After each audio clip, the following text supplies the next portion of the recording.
Okay, let's unpack this one today. We're taking a deep dive into, well, a really iconic piece of the Gundam universe, but it's in a very specific form, an action figure reissue that people have been waiting for. Yeah, it's fascinating, really. This re-release brings back a truly legendary mobile suit. We're talking the MS-06 Zaku, the absolute mainstay of the Zeon forces from the One-Year War.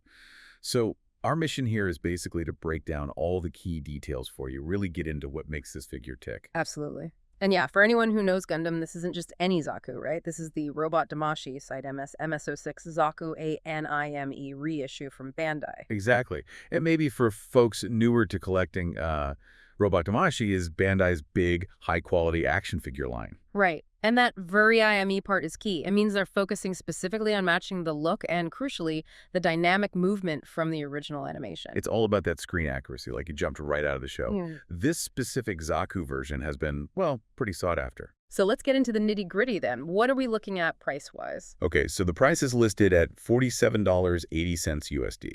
47.80. Okay. And size. How big is this figure? It stands about 12.5 centimeters tall, Mm. which works out to roughly 4.9 inches. So a pretty standard, manageable size for this line. And materials. Looks like the usual durable stuff. Yep, ABS and PVC plastics, good solid materials. They hold the detail well, and importantly, they're good for articulation. Which is kind of the point with this line, isn't it? That posability. Exactly. It needs to handle posing without you worrying it's going to, snap. Built to be played with, essentially. Good stuff. When can people actually get their hands on it? The release date is set for December 2025. December 2025. Okay, so it's a future release. Gives everyone some time to plan. Anytime. Now, you mentioned possibility. That's a huge selling point for the A&IME figures. Yeah. How does this Zaku stack up? Oh, it's phenomenal. Yeah. It's engineered specifically so you can recreate those iconic action scenes right from the anime. So they really studied the source material. They did. They verified the appearance against, actual broadcast footage and even the original design documents. It's meant to look right. Wow. Any specific features that help with the posing? Yeah, definitely. There's this movable front skirt armor piece. It actually pivots sort of around the leg joint. Ah, okay. So it doesn't just block the leg movement. Exactly. It hugely expands the range of motion for the legs and even the abdomen.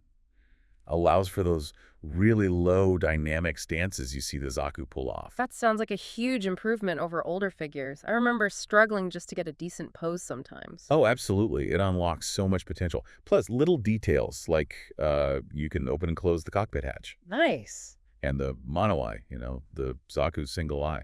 That can move left and right.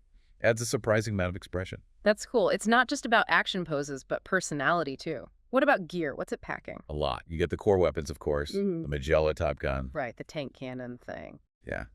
And the classic Zaku machine gun, the 120 millimeter one, and the Zaku bazooka. The essentials. Melee. Heat Hawk.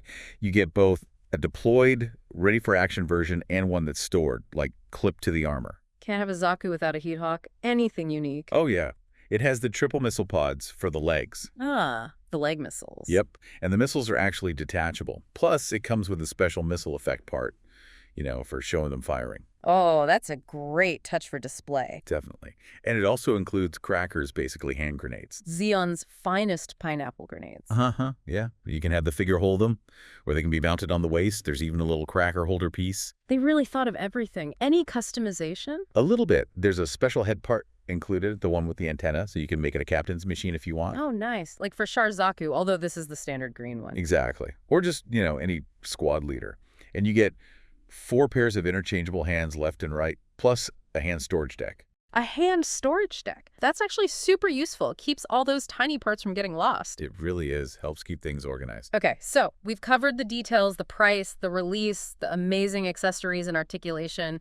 Bringing it all together, why should someone, be excited about this specific reissue? Well, I think it really boils down to this.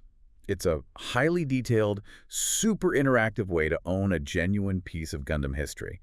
We're talking about one of the most recognizable mobile suits ever from the foundational One-Year War. And this figure lets you pose it dynamically, display it accurately, and just bring that iconic Zaku presence to life on your shelf that captures the essence. Yeah, I get that. So the takeaway is the Zaku reissue really hits the mark on character-accurate design and seriously impressive possibility. Comes loaded with gear. Seems like a must-have for any Gundam fan wanting a definitive one-year war Zaku for their collection. Absolutely. Which, makes you wonder, what other iconic mobile suits from Gundam deserve this kind of Vera A.N.I.M.E treatment? That level of detail and posability, something for people to think about. And hey, if you found this deep dive useful, definitely consider subscribing to the channel. We do this kind of breakdown all the time for the World of Gundam.